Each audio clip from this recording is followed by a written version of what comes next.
Hey everybody, welcome to Clark Woodworks. My name is Jeff, and today we're going to be reviewing this saw right here. This is the Ridgid R4512 cast iron core table saw. This is the upper tier saw that Ridgid makes. It's a cabinet style saw. They have a smaller one that's a contractor version, a lot more portable. But this is actually fairly portable. There's some features about it we'll talk about, some of the specifications, pros and cons list, an overall rating. And before we get started on any of that, I would like to kind of just, in the spirit of full disclosure, let you know, Ridgid sent this saw to me for free, along with a pallet of other tools. They were very generous and sent it to me. I said I'd do a review on it, and that's what I'm doing here. They're not paying for this review. They don't sponsor me with money or anything like that. They just sent the tools, said, hey, review them. Love to. So, let's get started, all right? Some specifications. It's got a 13 amp motor, which is pretty standard for the type of saw it is. Really easy to cut through hardwood. I haven't had an issue. I've cut through purple heart, walnut, hickory, ash, mahogany, oak.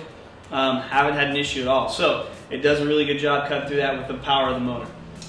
It's got a cast iron core top. So with cast iron, you have to protect it, especially in areas and in places that have high humidity. I live in Kansas. Kansas has a very high moisture content in the air, high humidity. So you have to protect it. Use some silicone spray, use some paste wax, something to keep it protected and keep it from rusting, because that's the last thing you want from a saw that's this beautiful. It's got a single action lever and foot pedal. So basically, I don't know if you can see it here, but it's in the raised position now, but you can drop it down really easily and then raise it up really easily. So you just push down, raise it up, slides and glides pretty smoothly. I've actually moved it around the shop a lot. There's some cons about it, but we'll talk about that here in a little bit. What else about it? It's got the Ridgid lifetime service agreement. So one thing I love about Ridgid, I think this is fantastic. Any tool company that's willing to stand behind their tools and say we'll either service it or replace it for the lifetime of it, I think is fantastic. I think that means a lot, and that says a lot about the quality of the tool, but also the quality of the company you're working with. So that's a really nice feature about this. All right, so let's talk about what came in the box. So what came in the package here? Obviously the saw itself with the fence system and everything came in it. You also came with a miter gauge here, and this has got a 60-degree gauge on either side, so you can unscrew it, knock it all the way, actually past 60, but you can knock it down to 60 itself, set, and you can run miters that way. I don't know anybody that uses 60-degree miters, but I'm sure there's somebody out there who has wanted it, and there you go. So that feature is good there. It also comes with its own push stick here, which is a magnetic push stick, and it's really nice. This push stick is actually a pretty solid piece of plastic. It's got a little bend in it, but not too bad, and it's magnetic. So as I set it down, it'll stay in place.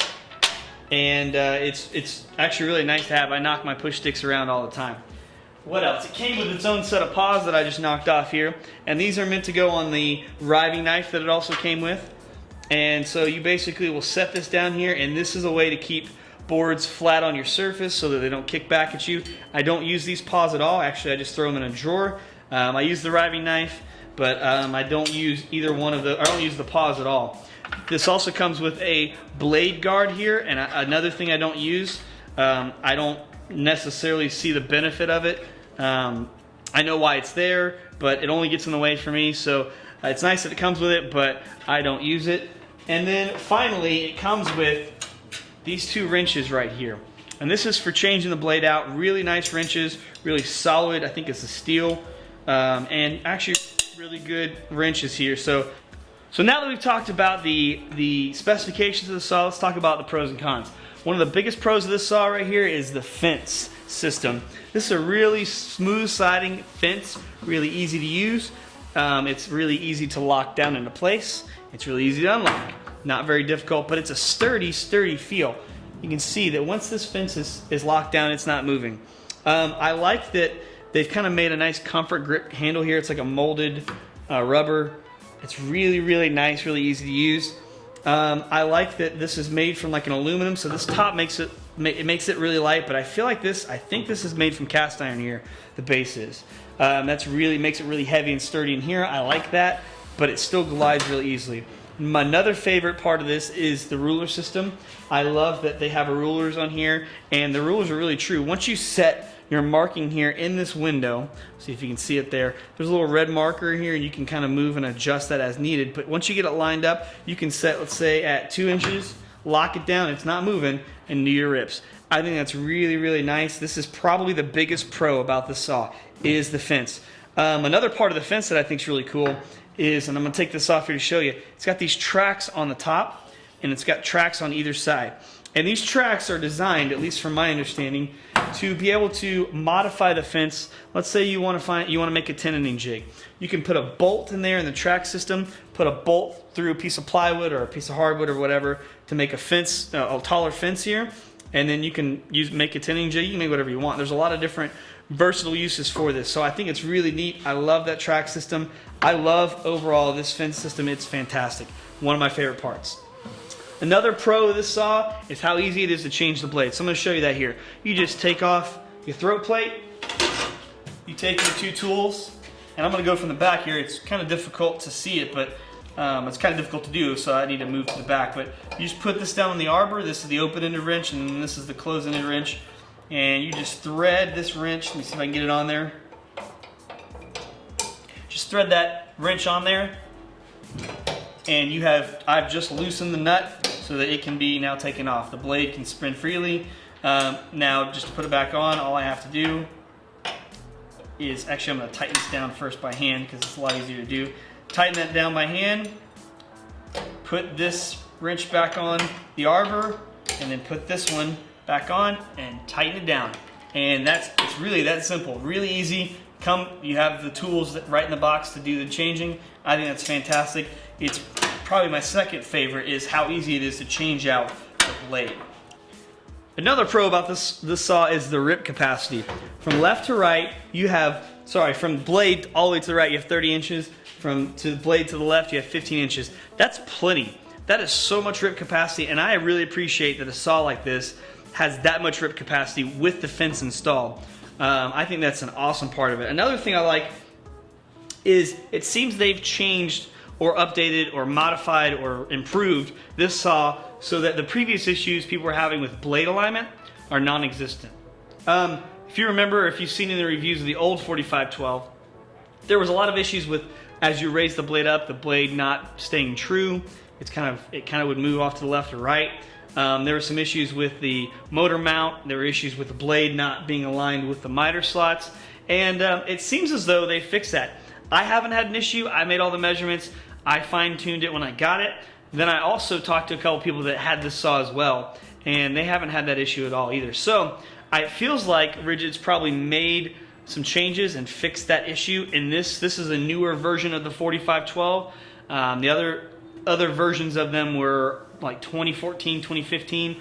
So I don't know if they've come out with an update, but I feel like they've fixed, at least in the manufacturing process, some of the problems they had with the blade alignment. Let's talk about some cons. One thing I don't like about this saw is this split fence system. And I don't know if you can see it here, but right along this seam, it's a split fence. So these are 2 pieces, and in the back, it's the same way. And what I don't like about that is when you have a split fence, it makes it really, really easy for the fence on either side to kind of sag because they're not perfectly molded together. And so it's really simple for this to sag. I'm not a big fan of the split fence system. I know they did it because of packaging reasons. They had to be able to fit everything into the box, but honestly, not a fan of it. Another thing I'm not a fan of is the dust port on the bottom.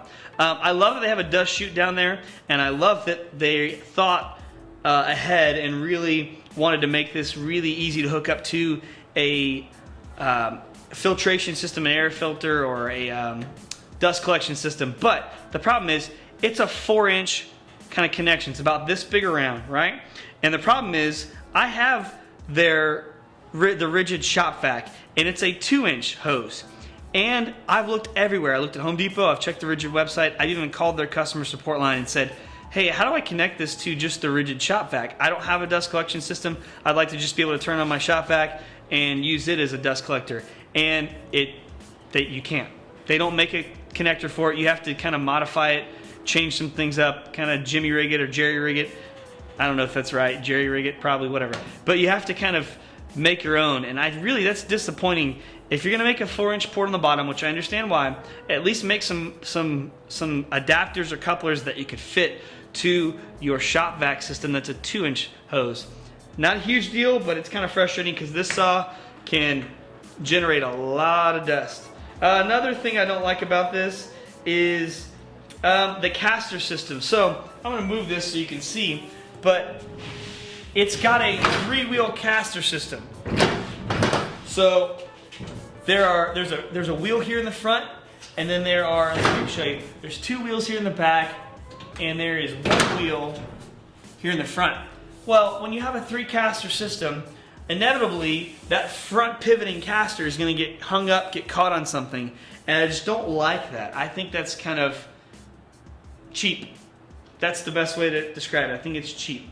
So I'm not a fan of the 3-caster system. I wish they would go back to the 4-caster system, but I doubt they will. The last thing I don't like about this saw is the throat plate itself. This throat plate is nice in general, the plate itself, but the system is kind of frustrating. I don't know if you can see. Let's see if I can move this around so you can see it here. Try and move it closer on this end. But there are screws all inside of here that are the leveling screws. So when you put the plate down, there are leveling screws in here. So you want to make sure it sits flush with the tabletop. So you can change the height of these screws. I really haven't been able to get it finally adjusted. I still have some tilt on all ends. I'm not a fan of it. And when the riving knife is installed, which I always keep my riving knife in, it's really difficult to remove the throat plate and then to install it back. So you're taking it off, and there's plenty of clearance without the riving knife, but you have to kind of work around the riving knife, and it's really frustrating, and it's not my favorite part of the saw. But in general, I don't think that's a big deal. It's just frustrating. So hopefully that was helpful for you. In general, I really do like the saw. If I had to give it an overall rating, I would give it an 8 out of 10. It's a really versatile saw. I like that it comes with the caster so you can move it around. It's got a good fence system. It's got plenty of power. It's got a really easy blade to change. There are some quirks about it. Like I said, the dust port, kind of frustrating. Throat plates, I don't like how it's set up, how they've made it. But overall, I actually really appreciate the saw. I think it's a great saw. I'm really thankful Ridgid sent it to me. It's really, really nice. I'm excited to continue to use it. I've been using it a whole lot the past 2 weeks. I have cut up so much stuff.